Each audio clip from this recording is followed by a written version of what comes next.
ओम नमः सिद्धेभ्यः, ओम नमः सिद्धेभ्यः। नमो अरहन्ताणं, नमो सिद्धाणं, नमो आयुर्वेदाणं, नमो वर्क्षायाणं, नमो लोहे सविसाहुरम्। मंगलम भगवान वीरो, मंगलम गौतमो मुनि, मंगलम कुंद कुंदात्यो, जयं धर्मोस्तु मंगलम। सर्वमंगल मांगल्यं सर्वकल्याणकारकं, प्रधानं सर्वधर्माणां, जयतु शासनम्, जयनं जयतु शासनम्। कल हम सभी ने जो हमारा बालबोध 1 में 7वां पाठ था भगवान आदिनाथ, उस पर चर्चा की थी कि हमने आदिनाथ भगवान का परिचय जानने का प्रयास किया था। अच्छा, भगवान आदिनाथ की माता का नाम क्या था? क्या भगवान की माता नहीं होती? तो बालक ऋषभदेव की माता का नाम क्या था?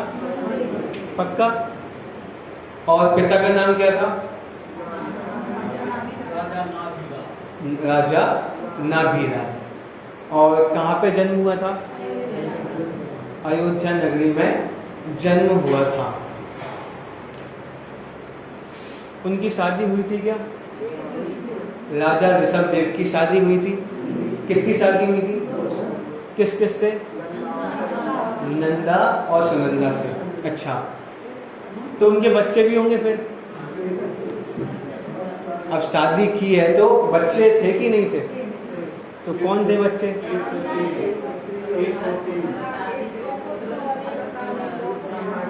नंदा से हुए भरत चक्रवर्ती आदि 100 पुत्र, और एक ब्राह्मी नामक पुतली हुई। और सुनंदा से बाहुबली और सुंदरी नामक एक पुतली उत्पन्न हुई। जैसे मैंने आदि पुराण का स्वाध्याय किया था, तो वहाँ पे ये जो नंदा है, पहली पत्नी का नाम नंदा, दूसरी पत्नी का नाम सुनंदा, तो वहाँ पे नंदा शब्द का प्रयोग नहीं किया।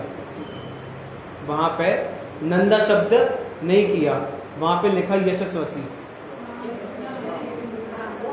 क्या? यशस्वती, मतलब वहाँ पे नंदा शब्द का प्रयोग नहीं किया, यशस्वती शब्द का प्रयोग वहाँ पे किया। तो कहाँ पे जन्म हुआ था? अयोध्या नगरी में। किसका जन्म हुआ? आदिनाथ भगवान का। बालक ऋषभदेव का जन्म हुआ। और जिनकी माता का नाम क्या था? मरु देवी। और पिता का नाम? राजा नाभीराय। उनकी 2 शादियां हुई थी। किस किस से? एक नंदा से और एक सुनंदा से। नंदा से कौन कौन हुए? भरत चक्रवर्ती आदि 100 पुत्र और एक ब्राह्मी नामक पुत्री। और सुनंदा से बाहुबली और सुंदरी नामक एक पुत्र और एक पुत्री उत्पन्न हुई। अच्छा, इतना हमने जाना। अब इसके बाद उनको वैराग्य कैसे आया? किसका? नीलांजना का नृत्य देख रहे थे तो उनको वैराग्य आया। मतलब कितने साल के बाद वैराग्य आया था?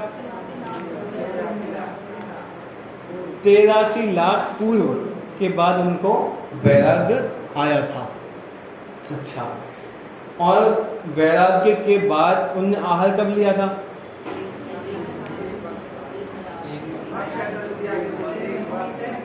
एक वर्ष के बाद उनने आहार लिया था। 1 वर्ष 9 दिन, किसी 29 दिन, अब कहीं 13 दिन का भी मिलता है, कहीं 9 दिन का भी मिलता है। अच्छा, अब कहीं 9 दिन का भी मिलता है, कहीं 13 दिन का भी मिलता है, और कहीं 1 वर्ष का ही मिलता है कि 1 वर्ष के बाद ही। तो तो 6 महीने तक तो उनको विकल्प ही नहीं आया आहार लेने का।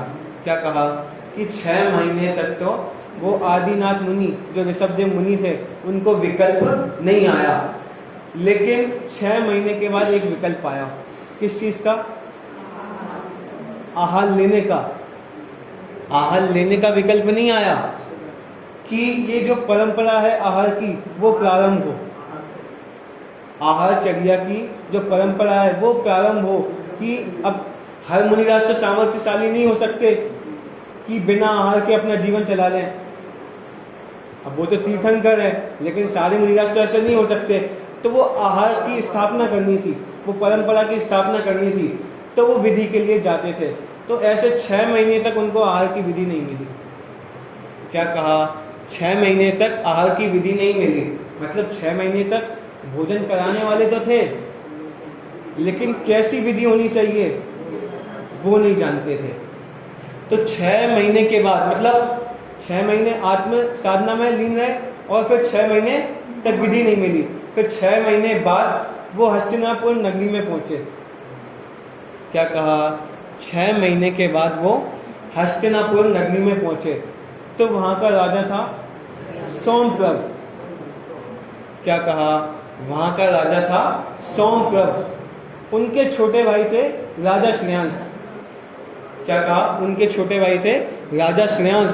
तो उनने उनको आहार दिया कि पूर्व में उनका स्मरण आया कि हमने भी इनके साथ एक बार किसी मुनि को आहार दिया था, और जिन मुनि को पहले आहार दिया था वो इनके ही बेटे थे उस भक्त के। किनके? आदिनाथ भगवान के। तो आदिनाथ भगवान उसमें पति थे, और ये जो राजा श्रेयांश थे वो कौन थे? उनकी पत्नी श्रीमती रानी। तो उनने आहार दिया था उस समय। तो वो जाति स्मरण से उनको ध्यान आया कि कैसे कैसे आहार दिया था। तो फिर उनने उस समय इक्षु का रस, गन्ने का रस का आहार उनको दिया, और उसके करीबन 1000 वर्ष के बाद उनको केवल ज्ञान की प्राप्ति हो गई। किसको? वो ऋषभदेव मुनि को। मतलब वो ऋषभदेव मुनि भगवान बन गए। अब वास्तविक में वो तीर्थंकर बने। क्या कहा? कि अब वो जाके तीर्थंकर बने, कि अभी तक वो तीर्थंकर नहीं थे, कि जब वो भगवान बने तब वो तीर्थंकर बने। क्या कहा? कि जब वो भगवान बने तब तीर्थंकर बने, कि उसके पहले जो भी बोला जाता है सिर्फ निक्षेप से बोला जाता है, भाव निक्षेप से बोला जाता है कि वो आगे भगवान बनने वाले हैं, तीर्थंकर होने वाले हैं। तो ऐसा उनके साथ योग्य व्यवहार होता है। तो जैसे ही वो तीर्थंकर बने तो समर शरण की रचना हुई। क्या कहा? जैसे ही वो तीर्थंकर बने तो समर शरण की रचना हुई और दिव्य ध्वनि खिलने लगी। क्यों खिलने लगी? क्योंकि गणधर की उपस्थिति थी, तो दिव्य ध्वनि भी खिलने लगी। और गणधर भी कौन थे? आदिनाथ भगवान के प्रथम गणधर कौन थे? उनके ही बेटे ऋषभसेन। क्या कहा? उनके ही बेटे ऋषभसेन प्रथम गणधर थे। और एक और विशेष बात कि उनके ही फैमिली के एक मेंबर ने विरोध भी किया। उनके परिवार के एक सदस्य ने उनकी दिव्य ध्वनि का विरोध भी किया। किसने? मारीची ने। मतलब प्रशंसक भी उनकी फैमिली के थे, भगवान बनने वाले भी उनकी फैमिली के थे, और निंदा करने वाले भी उनकी फैमिली के थे। मतलब इससे क्या समझ में आ रहा है कि सारे जन एक जैसे नहीं हो सकते। क्या कहा? सारे जन एक जैसे नहीं हो सकते, कि हमारे घर में भी कोई बिगड़ा निकल सकता है, आप कितने ही प्रयास करो सुधारने का, लेकिन अब वो तो तीर्थंकर थे, उनको सुधार सकते थे, लेकिन सुधार पाए क्या? एक द्रव्य दूसरे द्रव्य का करता नहीं। अब मतलब उनने कितना प्रयास किया होगा। अब उनने कुछ प्रयास किया क्या? मतलब उनने प्रयास भी नहीं किया। क्यों? क्योंकि वो तो भगवान बन गए थे, कि भगवान को विकल्प नहीं आता, कि भगवान के कोई बेटे नहीं होते, भगवान के कोई बेटे नहीं होते। तो वो भरत चक्रवर्ती के बेटे मारीची ने उनका विरोध किया। क्यों? क्योंकि आप पहले तीर्थंकर बन गए, आप पहले मोक्ष में जा रहे हो और हम 24वें। ऐसा नहीं हो सकता कि हम पहले बन के दिखाएंगे। क्या कहा कि हम पहले तीर्थंकर बन के दिखाएंगे, आपसे पहले मोक्ष जाके दिखाएंगे। तो क्या वो हो पाए? नहीं हो पाए। क्यों? क्योंकि भगवान की बात नहीं मानी, भगवान की नहीं सुनी। क्या कहा? भगवान की बात नहीं मानी। क्यों?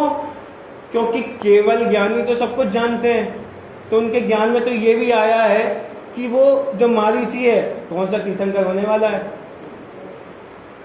क्या कहा कि वो ये जानते थे कि ये जो मारीची है वो कौन सा तीर्थंकर होने वाला है, तो उन्होंने बता दिया।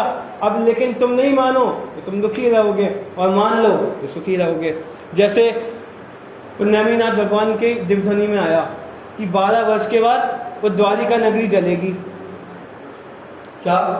कि नेमिनाथ भगवान के ज्ञान में क्या आया कि वो 12 वर्ष के बाद द्वारिका नगरी जलेगी। किसके निमित्त से? द्विपायन मुनि के निमित्त से। अब ये श्री कृष्ण जानते नहीं थे क्या? अब इतने लोग जानते नहीं थे क्या? अब जिनने जाना, जिनकी मति सही थी, तो उनको वैराग्य आ गया, उनने दीक्षा ले ली। और जिनने नहीं मानी तो वो बदलने की कोशिश करते रहे कि ऐसा ना हो। वो जो निमित्त था दीपायन मुनि का, उसको हटा दिया, राज्य से बाहर कर दिया। लेकिन 12 वर्ष के बाद वो आ गए कि भाई अभी तक जली नहीं, लेकिन एक गणना थी कि 12 वर्ष इतने समय में होने थे, वो लेकिन नहीं हो पाए थे, वो आ गए। और आप सब जानते हैं वो दीपायन नगरी जली। तो मतलब जो भगवान की बात नहीं मानेगा वो दुखी होगा, और जो भगवान की मानेगा वो सुखी होगा। तो ऐसे वो संवर शरण की रचना हुई, और उसमें प्रथम गणधर थे कौन? ऋषभसेन, उनके ही पुत्र। अब जब दिव्यध्वनि खिलने लगी भगवान की, तो उसमें उपदेश आने लगे। भगवान की दिव्यध्वनि खिली तो उसमें क्या आया? वस्तु का स्वरूप आया। ये जितने भी सिद्धांत निकले, जितने भी शास्त्र बने, वो दिव्यध्वनि से निकले। क्या कहा? लेकिन उस दिव्य ध्वनि को भी सामान्य जन नहीं सुन पाए। ये कल बात आई थी कि जैसे हम जैसे लोग थे वो भगवान की बात नहीं सुन पाए। तो फिर हमने भगवान की बात कैसे सुनी? कि गणधर के माध्यम से। क्या कहा? कि गणधर के माध्यम से हमने भगवान की बात सुनी, कि हमारी इतनी योग्यता नहीं थी कि हम भगवान की वाणी को झेल पाएं। तो गणधर ने हमें इस मार्ग को बताया, और थोड़े समय बाद वो आदिनाथ भगवान मोक्ष चले गए। कहाँ से मोक्ष गए? कहाँ से? कैलाश पर्वत से। वैसे तो ये भी दोष है कि कैलाश से मोक्ष गए। क्या कहा? कि इस काल का दोष है कि वो कैलाश से मोक्ष गए। कि जितने भी तीर्थंकर होते हैं वो अयोध्या नगरी में जन्म लेते हैं और सम्यक शिखर जी से मोक्ष जाते हैं, लेकिन इस काल के दोष के कारण वो कैलाश से मोक्ष गए। इस प्रकार कल हमने चर्चा की थी। आज हमें अपना जो अंतिम पाठ है मेरा धाम, उसको चर्चा प्रारंभ करनी है, और कल से हम बालबोध 2 प्रारंभ करेंगे। चलिए एक बार हम पाठ पूरा करते हैं, प्रारंभ करते हैं। चलिए शुद्धात्म, चलिए मैं यहाँ से बोलूँगा, आप दोहराएंगे।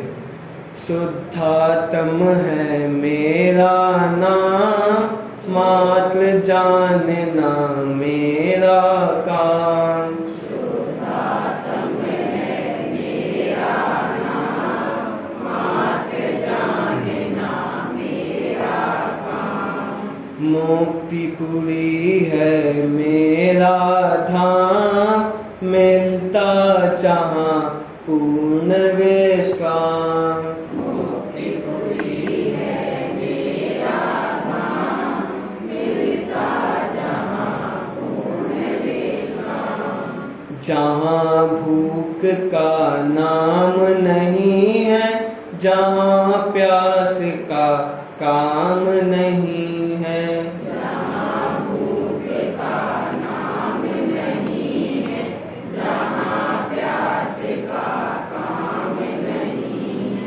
खांसी और जुखाम नहीं है, आदि व्याधि का नाम नहीं है।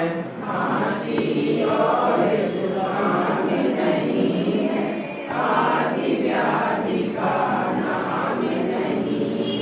सत शिव सुंदर मेरा धाम, शोधात्म है मेरा नाम।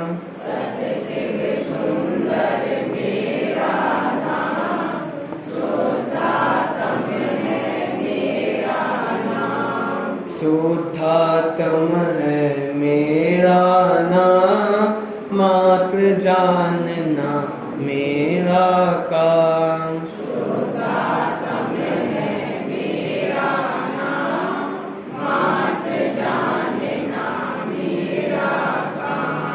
स्वपर भेद विज्ञान करेंगे, निज आत्म का ध्यान धरेंगे।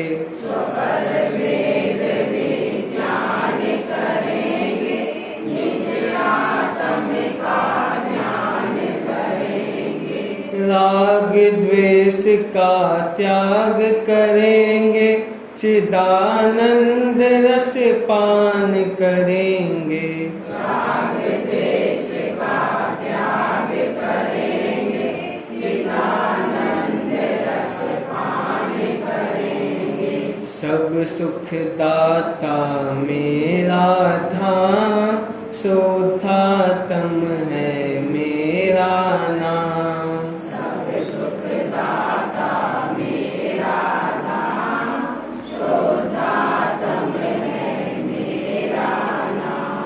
शोधात्म है मेरा नाम, मात्र जानना मेरा काम। शोधात्म है मेरा नाम, मात्र जानना मेरा काम।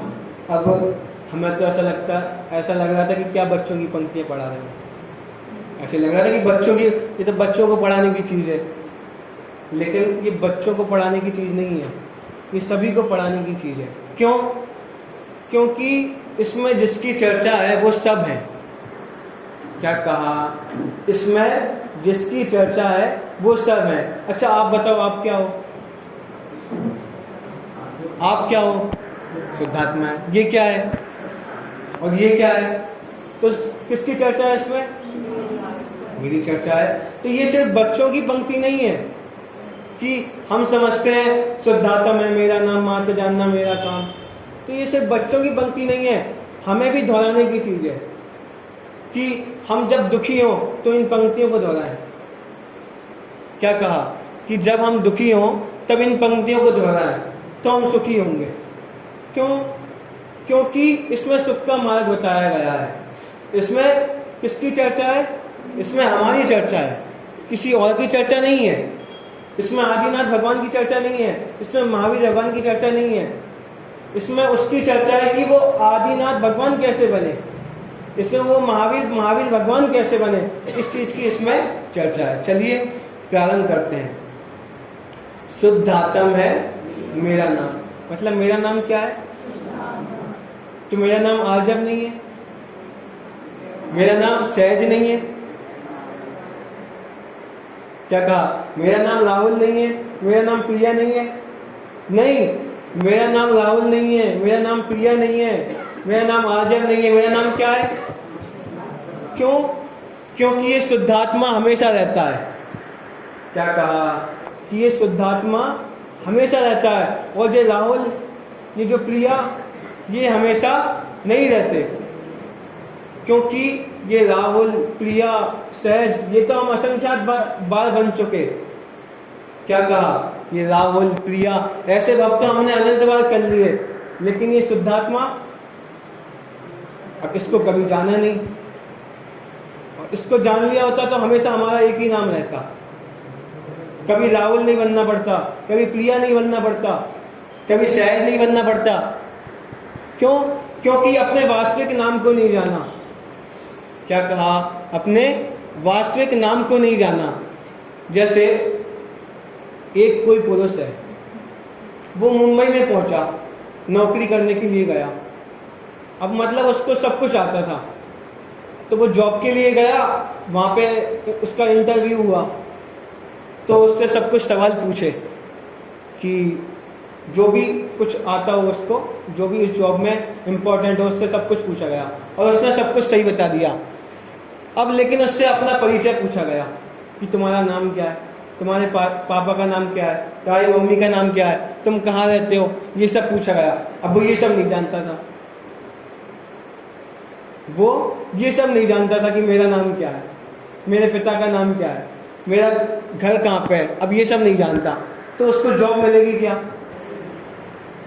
क्यों? बिना नाम के जॉब कैसे दे? आपका कोई पता ही नहीं है, आपको जॉब कैसे दी जाए? तो ऐसे ही हमें अपना वास्तविक स्वरूप नहीं पता तो हम सुखी कैसे हो जाएंगे? तो इसमें पूरी चर्चा किसकी है? अपनी चर्चा है, मेरी चर्चा है। चलिए आगे। शुद्धात्म है मेरा नाम, आगे मात्र जानना मेरा काम। कि मेरा काम क्या है? सिर्फ जानना जानना जानना जानना जानना, कि मैं हमेशा जानते रहता हूं। प्रति समय मेरा काम क्या है? जानना देखना, जानना देखना, जानना देखना।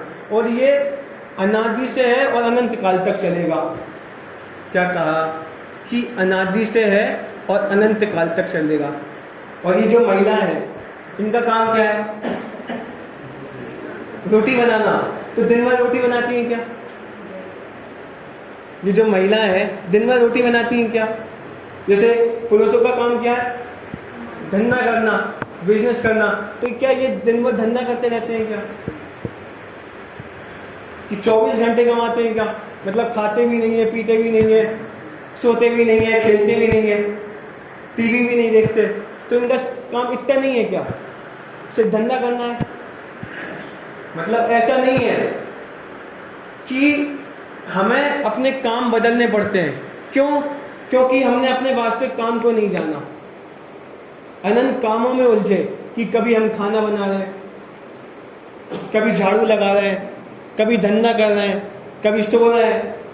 तो ये सोना, खाना, पीना ये मेरा काम नहीं है। ये किसका काम है? ये शरीर का काम है। ये दो द्रव्यों के निमित्त से काम हो रहा है। तो ये मेरा काम नहीं है। मेरा काम क्या है? जानना देखना, जानना देखना, जानना देखना। और अब जिस दिन हमें ये निर्णय हो गया कि मैं जानने वाला हूं, मैं देखने वाला हूं, क्या कहा? कि जिस दिन हमें ये निर्णय हो गया, हमें विश्वास हो गया कि मेरा काम क्या है? जानना देखना। तो फिर जो भी हम काम कर रहे हैं तो हमें ये भी निर्णय हो गया कि ये हम काम नहीं करते, कि हम झाड़ू नहीं लगाते। कि जैसे हमारे घर में कोई झाड़ू लगाने वाली आती है, क्या कहा? कि हमारे घर में झाड़ू पोंछा वाली आती है, काम करने वाली आती है। तो उसको एक दिन ये निर्णय हो गया कि मैं झाड़ू लगाने वाली नहीं हूँ। क्या कहा? कि मैं झाड़ू लगाने वाली नहीं हूँ। मैं क्या हूँ? मैं शुद्धात्मा हूँ। और मेरा काम क्या है? जानना देखना, जानना देखना। उसको ऐसा निर्णय हो गया। और कभी आपने उसको बहुत चिल्लाया कि आज कैसे झाड़ू लगा दी, देखो ये साफ ही नहीं किया ढंग से, तो उसको कभी क्रोध नहीं आएगा, वो दुखी नहीं होगी। क्यों? क्योंकि वो ये समझ चुकी है मैं झाड़ू लगाने वाली नहीं हूँ। मेरा काम क्या है? जानना देखना। तो मैं झाड़ू लगाने वाली नहीं हूँ। तो मतलब क्या? कि जब हम ये देखेंगे कि मेरा काम क्या है, कि मेरा नाम क्या है, मेरा काम क्या है, तो हम कभी दुखी नहीं होंगे। और दुखी क्यों होते हैं? क्योंकि हमें अपना काम नहीं पता, हमें अपना नाम नहीं पता। तो मेरा नाम क्या है? शुद्धात्मा। और मेरा काम क्या है? जानना देखना। तो ऐसा मेरा नाम क्या है? शुद्धात्मा। और काम क्या है? जानना देखना। अच्छा आगे। मुक्तिपुरी है मेरा धाम, मिलता जहां पूर्ण विश्राम। मतलब मेरा धाम क्या है? मेरा धाम क्या है? मेरा घर क्या है? कि मोक्ष में मेरा घर है, कि मोक्ष में मेरा घर है। और विशेष बात, मोक्ष कहाँ पे होता है? मोक्ष सिद्धालय में नहीं होता, मोक्ष यहीं पे होता है। क्या कहा? मोक्ष ज्ञान में होता है, मोक्ष सिद्धालय में नहीं होता। क्यों? क्यों? क्योंकि अनंत तो पहले मुक्त हो जाते हैं। क्या कहा? जो अनंत भगवान है वो पहले मुक्त हो जाते हैं, बाद में सिद्धालय में जाते हैं। तो मुक्त कहाँ पे होते हैं? ज्ञान में। और ज्ञान में भी मुक्त कैसे होते हैं? कि मैं द्रव्य कर्म, भाव कर्म और नौ कर्म से रहित हूं। क्या कहा? मैं द्रव्य कर्म, भाव कर्म और नौ कर्म से रहित हूं। तब वो ऐसी दशा आती है, तब वो बाद में वो द्रव्य कर्म, भाव कर्म, नौ कर्म से रहित होते हैं। अच्छा, एक बात बताओ, जैसे पानी गंदा है अभी, क्या कि पानी गंदा है। अब कभी हम यही नहीं जानते कि पानी साफ हो सकता है। तो कभी पानी साफ हो सकता है क्या? मतलब पानी स्वभाव से तो साफ ही है। अब लेकिन ये नहीं जानते कि पानी साफ हो सकता है, तो कभी पानी साफ होगा क्या? तो उसके पहले निर्णय क्या करना पड़ेगा हमें कि ये पानी साफ है, मतलब उसमें स्वच्छता देखनी पड़ेगी, तो वो पानी साफ हो सकता है। तो ऐसे ही हम मुक्त कब हो सकते हैं कि पहले हमें अपने को मुक्त देखना पड़ेगा कि अभी हम मुक्त हैं, कि अभी मैं शरीर से रहित हूँ, कि मैं अभी भी शरीर वाला नहीं हूँ, ये कर्म वाला नहीं हूँ, मैं भाव कर्मों से मलिन नहीं होता।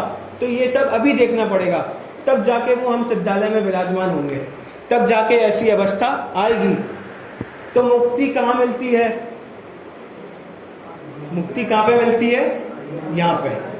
तो हमारा वास्तविक घर क्या है? कि शुद्धात्मा ही हमारा वास्तविक घर है।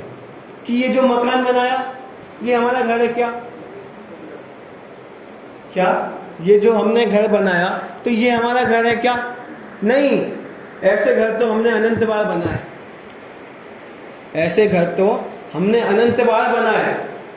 और देखो कि कितने लोग ऐसे भी हैं जिनने 10 घर बना लिए, 50 घर बना लिए, तो क्या उनको मुक्ति मिल गई? तो क्या वो सुखी हो गए? नहीं हुए। तो सुख कहाँ पे मिलता है? सुख कहाँ पे मिलता है? कि मेरे घर में ही मेरा सुख है। क्या कहा? मेरे घर में ही मेरा सुख है। मैंने पर घर में अपना सुख माना, मैंने अनादिकाल से पर घर में अपना सुख माना, लेकिन मैं सुखी नहीं हुआ। कि इस घर में इतना बड़ा मकान बना लिया तो इसमें सुख माना, लेकिन सुखी नहीं हुए। क्यों? क्योंकि ये हमारा घर नहीं था। मेरा घर कहाँ पे है? शुद्धात्मा में ही मेरा घर है, ये शुद्धात्मा ही मेरा घर है। तो इसको जान के ही मैं सुखी रहूंगा। अब आगे क्या? मिलता जहां पूर्ण विश्राम। क्या कहा?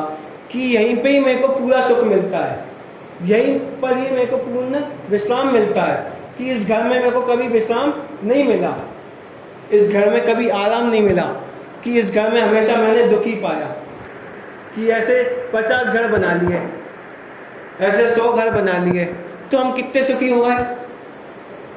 बिल्कुल भी सुखी नहीं मिले, बिल्कुल भी सुखी नहीं हुए। लेकिन सुखी कब हुए? कि जब मैंने निज घर अपना देखा, मैंने अपना शुद्धात्मा में अपना घर देखा, तब जाके मुझे सुख मिला। आगे, जहां भूख का नाम नहीं है। क्या कहा? कि आत्मा में भूख नाम की कोई चीज नहीं है। कि जो मोक्ष अवस्था है वहां पे भूख नहीं है। कि जो सिद्ध भगवान है उनको भूख लगती है क्या? जो सिद्ध भगवान है उनको भूख लगती है क्या? नहीं लगती। तो आत्मा को भूख लगती है क्या? नहीं लगती। क्यों? कि जैसे सिद्ध है वैसे ही आत्मा है। क्या कहा? कि जैसे सिद्ध भगवान है वैसे ही ये शुद्ध आत्मा है। क्यों? क्योंकि जैसे सिद्ध भगवान द्रव्य कर्म, भाव कर्म और नौ कर्म से रहित हैं, वैसे ये शुद्धात्मा द्रव्य कर्म, भाव कर्म और नौ कर्म से रहित है। इसको जानने की देरी है कि अनादिकाल से हमने वैसा नहीं जाना कि मैं भी सिद्ध भगवान जैसा हूँ, तो मैं अभी तक सिद्ध भगवान जैसा नहीं हो पाया। तो वैसा जानेंगे तो वैसे हो जाएंगे। तो जहाँ भूख का नाम नहीं है, कि ये शुद्धात्मा में भूख का नाम नहीं है। और क्या? कि जहाँ प्यास का काम नहीं है, कि शुद्धात्मा को, आत्मा को प्यास भी नहीं लगती और भूख भी नहीं लगती। आगे, खांसी और जुकाम नहीं है। ये जो खांसी जुकाम होते हैं किसको होते हैं?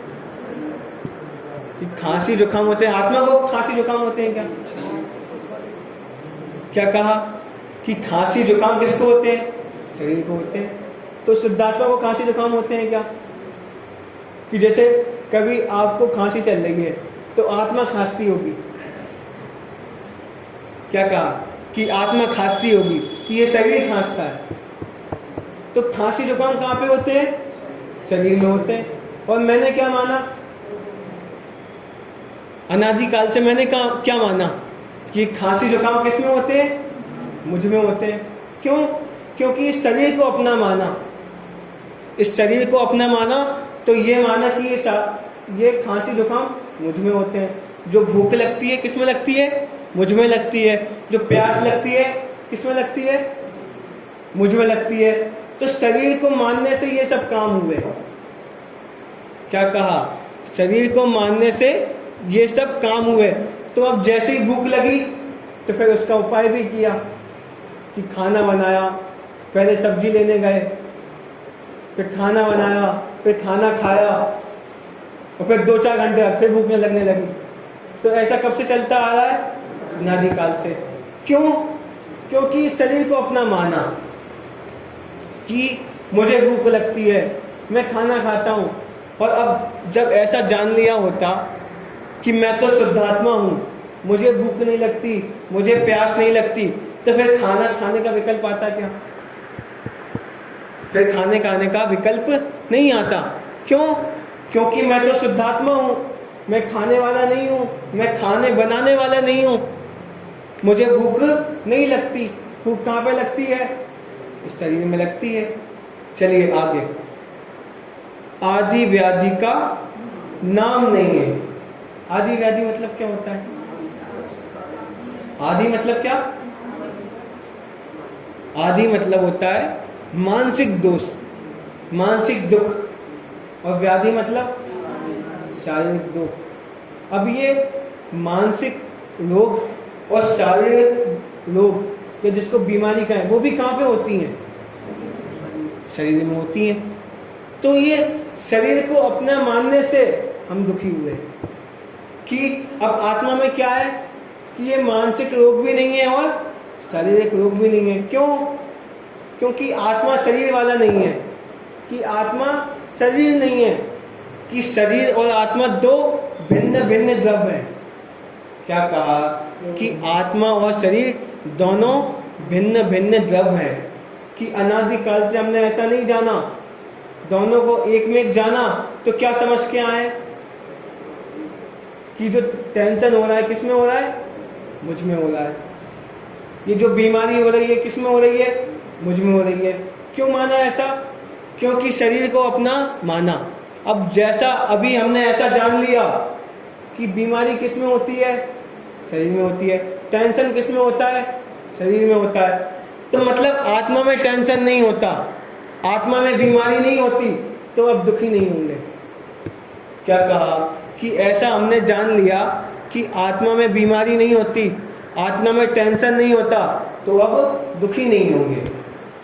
आगे, सत्य शिव सुंदर मेरा नाम, मेरा धाम। मेरा धाम कैसा है? मेरा घर कैसा है? सच्चा घर है मेरा। कैसा? कि सच्चा घर है मेरा। कि ये जो घर मिला ये सच्चा नहीं है। ये जो हमें घर मिला ये सच्चा नहीं है। सच्चा क्यों नहीं है? क्योंकि एक दिन ये छूटने वाला है। क्या कहा कि ये जो हमें घर मिला, ये जो हमें मनुष्य पर्याय मिली, वो एक ना एक दिन छूटने वाली है। लेकिन जो शुद्धात्मा एक ऐसा घर है वो कभी छूटने वाला नहीं है। और कैसा है? शिव है। शिव मतलब कि कल्याणकारी है। कल्याणकारी मतलब कि सुख को देने वाला है।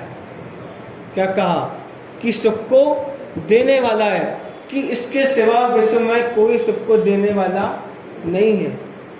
क्या कहा कि इस शुद्धात्मा के सिवा विश्व में कोई भी सुख को देने वाला नहीं है। मतलब विश्व की बात कहो तो पंच परमेश्वरी भी सुख को देने वाले नहीं है। क्या कहा कि पंच परमेष्ठी भी हमें सुख को देने वाले नहीं है, भगवान भी हमें सुख को देने वाले नहीं है। तो सुख को देने वाला कौन है? शुद्ध आत्मा। मतलब मैं ही मुझको सुख को देने वाला हूँ, मेरे सिवा मुझे कोई सुख देने वाला नहीं है। आगे, शुद्धात्मा है मेरा नाम। मेरा नाम क्या है? शुद्धात्मा। और मेरा काम क्या है? मात्र जानना जानना जानना मेरा काम है। आगे, स्वपर भेद विज्ञान करेंगे। क्या करेंगे? क्या करेंगे? स्वपर भेद विज्ञान करेंगे। तो ये भी करना है क्या? स्वपर भेद विज्ञान करेंगे, तो ये करने की बात आ गई। और अभी हमने क्या जाना था कि मेरा काम क्या है? जानना जानना जानना, ये मेरा काम है। तो ये स्वपर भेद विज्ञान करेंगे, तो ये करना पड़ेगा क्या? ये स्वपर भेद विज्ञान करना नहीं पड़ेगा, ये स्वपर भेद विज्ञान हो जाएगा। क्या कहा? ये स्वपर भेद विज्ञान करना नहीं पड़ेगा, ये स्वपर भेद विज्ञान हो जाएगा। कैसे हो जाएगा? कि मैं ये जान लूंगा मैं आत्मा हूं, मैं शरीर नहीं हूं। मेरा काम क्या है? जानना देखना। तो मेरा काम ये झाड़ू लगाना, ये पोंछा लगाना, धंधा करना, रोटी बनाना मेरा काम नहीं है। मेरा काम क्या है? जानना देखना। तो ये स्वपर भेद विज्ञान करना नहीं पड़ेगा, स्वपर भेद विज्ञान हो जाएगा। ऐसे ही जब हम स्वपर भेद विज्ञान कर लेंगे कि मैं मुझको जान लेंगे, तो सम्यक दर्शन भी हो जाएगा। क्या कहा कि सम्यक दर्शन कैसे होता है? स्वपर भेद विज्ञान करके सम्यक दर्शन होता है। तो जब हम स्वपर भेद विज्ञान कर लेंगे, जब हम अपने को जान लेंगे, तो स्वपर भेद विज्ञान हो जाएगा। और जब स्वपर भेद विज्ञान हो जाएगा तो क्या होगा? सम्यक दर्शन भी हो जाएगा। और जब सम्यक दर्शन भी हो जाएगा तब क्या होगा? एक न एक दिन सिद्धावस्था भी आ जाएगी। तो कुछ करना नहीं पड़ेगा। क्या कहा? कुछ करना नहीं पड़ेगा। तो करना क्या है? मात्र जानना है। क्या जानना है? कि मैं क्या हूं, कि मैं क्या हूं, मेरा काम क्या है, ये जानना पड़ेगा। कि मैं क्या हूं? शुद्धात्मा हूं। और मेरा काम क्या है?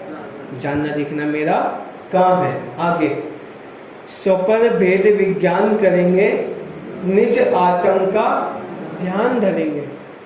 कि जब हम ये जान लेंगे कि मैं आत्मा हूं, तो फिर ये जानते भी रहेंगे कि मैं क्या हूं? आत्मा हूं, आत्मा हूं, आत्मा हूं। तो उस आत्मा के आनंद में झूलते रहेंगे, उस आत्मा के आनंद में लीन रहेंगे। तो ये आत्मा के आनंद में लीन होने का नाम ध्यान होता है। क्या कहा? आत्मा के आनंद में लीन होने का नाम क्या होता है? ध्यान होता है। कि आत्मा का आनंद चलता रहा तो उसको कहते हैं ध्यान। तो इसमें क्या लिखा? निज आत्म का ध्यान करेंगे। अब ये ध्यान करना नहीं पड़ेगा, ये ध्यान करना नहीं पड़ेगा, ये ध्यान भी होगा, ये ध्यान भी होगा, ये ध्यान भी चलता रहेगा। कैसे? कि अब हमने ये जान लिया कि मैं आत्मा हूं, तो दुख मिट गए और सुख चलता रहा। तो ये जो सुख चलता रहा है, तो ये क्या है? ये ध्यान है कि निज आत्म का ध्यान करेंगे। तो अब ध्यान करना नहीं पड़ेगा, ध्यान होगा। अब ऐसे ही आगे, राग द्वेष का त्याग करेंगे।